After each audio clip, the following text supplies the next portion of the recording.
Saudações tricolores, eu sou o Fio, esse é o canal Gol de Barriga, e nessa quinta-feira a gente vai falar sobre Lescano, a gente tá de saída do Fluminense, não tá de saída do Fluminense, vamos debater isso. A gente vai falar sobre Júlio Fidelis, aí sobe a plaquinha do Eu Já Sabia ali, né? Sobre interesse em times, inclusive de rival, no Fidelis, e a gente vai falar também do mando de campo. Fluminense vai decidir com o seu mando de campo, mas a gente fala disso porque é no mesmo local, na teoria, ou não, e é disso que a gente vai falar logo após a vinheta. Temos assunto para conversar hoje, quero dar minha opinião sobre tudo, tá?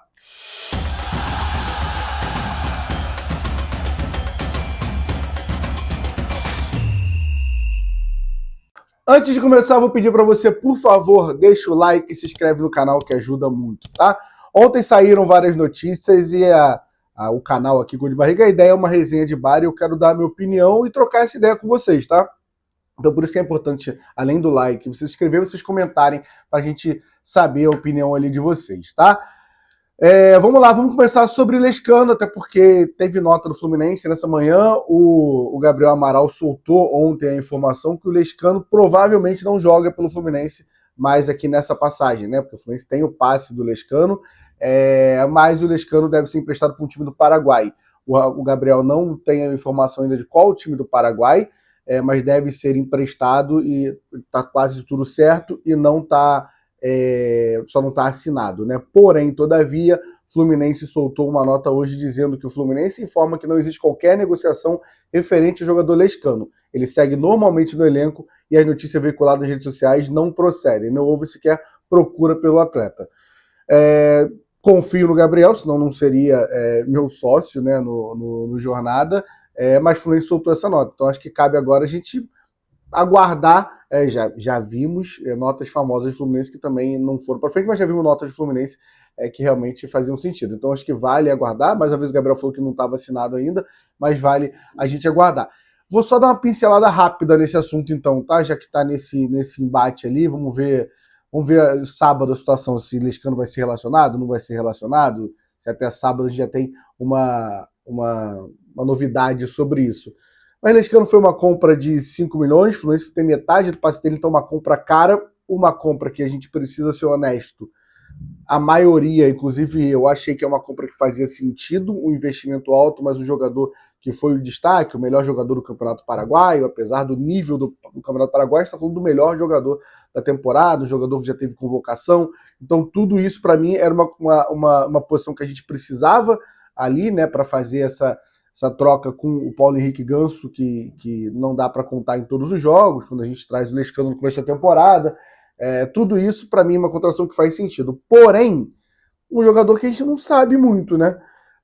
E a galera entra numa de falar nenhum técnico aprovou ele. Essa parte, assim, eu acho que não dá para contar com o Mano Menezes, que desde a chegada do Lescano, o Mano Menezes foi muito pouco tempo a saída do Mano. O Mano ainda usa ele no jogo contra o Fortaleza, no último jogo ele tinha acabado de chegar. Então acho que o Mano tá de fora disso.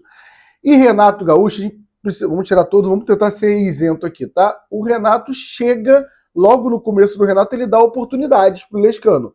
O Lescano, em 1 mês e meio de Renato Gaúcho, quando o Renato Gaúcho chega, ele joga 9 jogos. Já joga 2 jogos sim, 1 não, entrando sempre, quando o time reserva ele joga titular, joga um total de 300 minutos, ele teve uma oportunidade. E depois não teve mais com o Renato, foi ter no jogo contra o Vitória, um dos seus últimos jogos, ali o Renato Gaúcho, onde ele joga um pouco também, e pela expulsão ele acaba sendo sacrificado e saindo. Aquele jogo para mim era até para ter tirado o Germancano e não ele, mas enfim, nunca vimos nada demais nele, dentro de campo, nunca teve muitas oportunidades, mas se essa notícia confirmar, é sinal que o Zubeldia olhou para ele pelos treinos e falou, não dá, é um grande mistério, é um valor caro, acho que o Fluminense não se pode dar...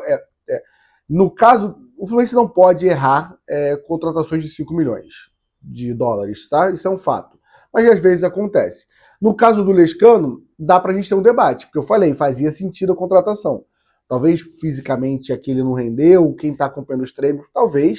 Acho muito difícil ele ser tão ruim assim, mas pode acontecer. Pô, se o Renato achou e o Zubeldia chegou agora, 2 técnicos diferentes falaram, dá não? Talvez eu esteja errado. Mas não dá para errar os 5 milhões no Soteldo. Desculpa bater no Soteldo de graça, mas é porque só vale a comparação aqui, né? Porque um é uma aposta, faz sentido, essa aqui é o mesmo valor e você tá vendo o que tá acontecendo, é uma realidade já, e uma realidade que não é muito positiva. Então vale aqui essa comparação, tá? Vamos seguir para o próximo assunto, que aí sim a gente tem mais para debater, que é sobre o Júlio Fidelis. Eu ia falar Júlio Fidelis, pegada sul-americana ali. Vamos lá, vamos falar sobre o nosso lateral Fidelis, de 18 anos, faz 19 mês que vem. E a gente precisa falar sobre... É chato, cara, porque assim, a gente trabalhar com internet, a gente dá a nossa opinião todos os dias.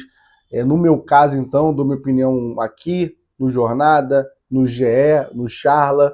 Então, assim, tem muita coisa que eu já falei que é muito errado, que uma opinião minha que mudou totalmente, né? E estava errada, e óbvio que eu vou ter, como acho que qualquer torcedor tem opinião errada, não posso dar uma informação errada, mas opinião acho que faz parte. Mas tem coisa que é meio óbvia para mim e encaminha para acontecer, que é o Fidelis. O Gabriel trouxe a notícia ontem que o Fidelis está sendo sondado por 2 times e um deles o Botafogo. Não acho que... A informação não é que está tudo muito encaminhado, a informação é que o Fidelis quer mais minutagem. E aí a gente vai voltar um mês atrás, na renovação do Guga, onde eu falei a palavra em algumas vezes aqui, em lives, em todos esses lugares, que era um absurdo essa renovação do Guga. E por que um absurdo? Porque o Guga é um merda? Não, gente. O Guga foi um ótimo reserva. Nunca colocou em risco a titularidade do Samuel Xavier, porém o Samuel Xavier em 22, 23 e em 25 briga entre os melhores laterais do Brasileirão, se não o melhor. Então é difícil roubar. Então o Guga, em jogos decisivos, só para não parecer que eu odeio o Guga foi importante contra o Inter na Libertadores, no Fla-Flu do 4-1. Então, assim, muitas vezes a gente teve o Guga e o Guga não pipocou, o Guga fez jogos ali importantes. O Guga nunca foi genial na temporada, mas tem jogos bons do Guga. Tem o próprio Fluminense Vasco, o último, que o Guga decide com um chutaço ali, um golaço. Eu lembro de um Fluminense Cruzeiro do Mineirão que ele joga. Tem alguns jogos bons do Guga, mas tem jogos ruins também, né? E essa temporada tem alguns jogos ruins do Guga. Contra o São Paulo no Morumbi, ele joga muito mal. Contra o Red Bull Bragantino em Bragança, ele joga muito mal. Contra o Lanús, eu achei que ele jogou mal. Contra o Bahia, eu não acho muita falha dele ali. A galera acha. Mas o Guga tem ficado marcado, além contra o Chelsea ali, porque lance meio... Mas aí eu acho muito azar dele, que estava melhor jogador ali marcando, e era um outro nível, e acabou sofrendo muito. Mas contamos, precisamos dele em vários momentos difíceis, ele nunca pipocou, então é um cara que eu gosto do Guga. Eu renovaria com o Guga se não existisse Fidelis. E por que eu estou falando isso? É porque eu vou repetir o que eu falei lá atrás. Porque a gente está falando de ter um lateral de 35 anos jogando bem ainda, mas tem 35 anos, e o que todo mundo quer é que o moleque da base encoste agora aqui. E a gente está falando de um moleque que tem 18 anos, um moleque que jogou sub-20 esse ano, em 32 jogos, fez 8 gols como lateral. Ele tem uma característica de ser muito ofensivo. E os 5 jogos que ele jogou no profissional, ele jogou bem. Não jogou mal em 2, jogou bem em 3 e foi destaque em 1. E diferente do que o Zubeldia falou nessa última coletiva, quando coloca o Guga para dar verticalidade, e a gente tem que dar mérito ao Renato Gaúcho, que o Renato Gaúcho chegou em alguns jogos a usar o Fidelis para dar verticalidade, faz sentido, diferente do Guga. Ele pegava o jogo que a gente precisava de gol e ele metia o Fidelis. Fez isso contra o Lanús, fez isso contra... Tem mais um jogo agora que eu estou esquecendo. Contra o Lanús, contra o Vitória, se eu não me engano. Esses são os 2 jogos que ele faz isso. Então, assim, enquanto o Corinthians ele faz um jogo muito bom, muito maduro ali, apesar da nossa atuação ser muito ruim, marcando muito bem, sem se precipitar. Realmente é um jogador. E contra o Bahia, ele já não foi o melhor campo, porque o Cano faz gols ali, né? Mas ele dá assistência, ele quase faz um gol, cria jogadas. Ele, para mim, é bizarra a atuação dele contra o Bahia fora de casa. Então assim, é um moleque que a gente não pode desperdiçar. Você vai falar, filho, mas o mundo ideal é 3, é legal ter 3 laterais. É legal para quem, gente? Que utopia é essa? Você acha que o Zubeldia vai não relacionar o Guga para relacionar? Espero que faça, mas eu acredito não, porque o futebol não funciona assim. O Guga é uma das lideranças do elenco. Palavra do Matheus Montenegro em entrevista para o Vilela agora, na semana passada. Inclusive nessa entrevista, quando ele é questionado por um torcedor, que manda um superchat para o Vilela. e para entrevista, né? E ele fala, a pergunta é sobre a renovação do Guga tendo Fidelis. E ele fala a frase assim, só para não errar nada aqui, eu vou ler o que ele falou aqui, ó. A torcida tem que ter orgulho de ter o Guga como nosso atleta. Ele finaliza assim, justificando os 4 anos do Guga. E mais uma vez, não tem nada contra os 4 anos do Guga. Meu problema é que, assim, na renovação eu falei, o empresário do Fidelis vai oferecer o Fidelis. Porque ele tem um moleque com potencial jovem e que o primeiro lateral é o titular absoluto e o segundo acabaram de renovar por 4 anos. E aí? O que fazer, entendeu? E aí vale a informação, né? O mesmo empresário do Fidelis é o do Guga. E aí isso aqui não é informação, mas é uma leitura. Será que não é interessante para o André Cury? Porque a informação que a gente tem é que o Guga cedeu o interesse do Fluminense e aceitou renovar. Será que não é interessante para o empresário renovar com o Guga por 4 anos, que é um ótimo contrato, ganhando pouco o Guga não ganha, e aí pressionar esse jogador aqui, que é muito mais fácil ele vender?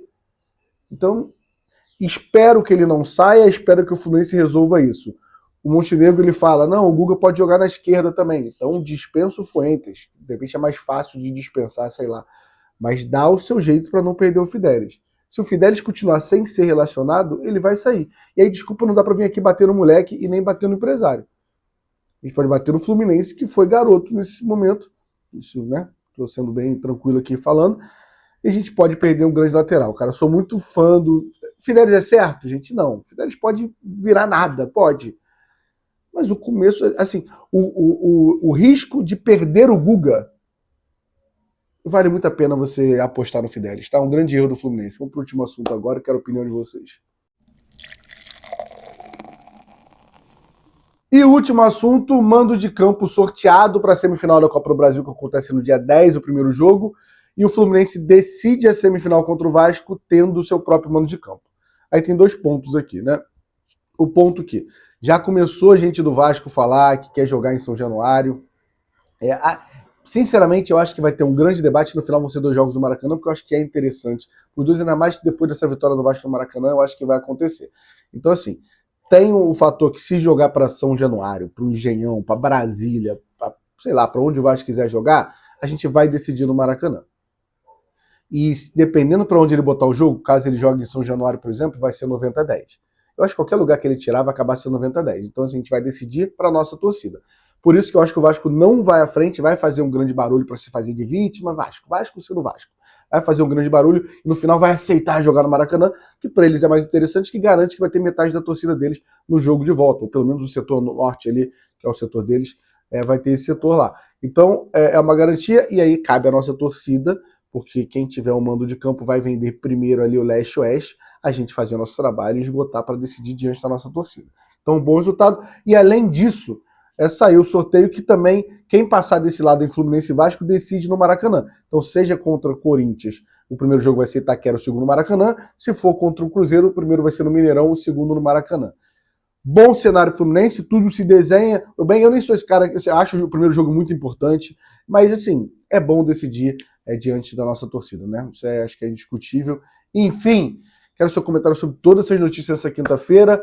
Hoje tá na correria, cara, hoje às 7h30, geralmente o giro do Jornada é 7 horas, mas hoje às 7h30 tem entrevista com o Celso Barros e com o Rafael Rolim, seu vice-presidente. Isso é algum sinal? Não sei. Será que tem alguém ainda que achava que será um armário? Não sei. Mas vai ficar assim, não vou gravar de novo não, tá? A gente vai entrevistar o candidato Celso Barros à presidência do Fluminense, lembrando que semana que vem tem entrevista com o Matheus Montenegro. E, Fio, e os outros candidatos? A gente está esperando lançarem, ter o lançamento oficial ali da campanha, do Ademar Arrasta dia 30, a gente vai cobrir também e vai marcar entrevista, tudo normal, a gente vai tratar todos os candidatos com a maior isonomia possível, fazendo os questionamentos que a gente tem que fazer, tá? Deixa o like, fiquei puto com isso aqui. Deixa o like, se inscreve no canal. Eu preciso montar um estúdio, né? Parar com essa falsidade aqui atrás de vocês.